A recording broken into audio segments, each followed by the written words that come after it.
Ministria e Financave ka miratuar rregulloren e re për përcaktimin e reputacionit, integritetit dhe burimin e mjeteve për organizimin e lojrave të fatit. Siç njofton nga atje, rregullorja e re është rezultati i miratimit të ligjit të ri të lojrave të fatit. Me këtë akt nënligjor, theksojnë ata, përshkruhet në detaje dokumentacioni i nevojshëm për konfirmimin e reputacionit të gjithë personave juridike dhe fizik që parashtrojnë kërkesë për licencë për kazino, basore, klube me automat ose tombol të llojit të mbyllur.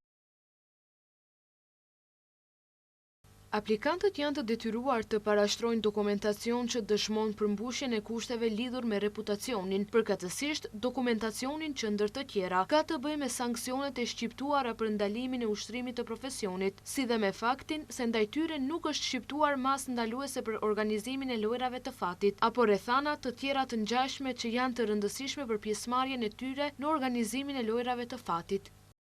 Rregullorja gjithashtu përcakton kontroll të rreptë mbi burimin e mjeteve. Përmes raporteve bankare, kontratave dhe bilanceve financiare, Ministria e Financave do të verifikojë nëse ekziston gjurmë pandërprer e lëvizjes së mjeteve financiare, nga burimi i tyre deri te pagesa në shoqëri. Gjithashtu, rregullohen edhe procedurat për ndryshimin e strukturës së pronësisë, ndryshimin e kryegjesë themelore, si dhe emërimin e anëtarëve të organeve të menaxhimit dhe mbikëqyrjes. Ligji i ri i lojrave të fatit u miratua në qershor të këtij viti, ndërsa qëllimi ishte krijimi i një kornize ligjore moderne, më e qartë dhe më efikase për rregullimin e kësaj fushë.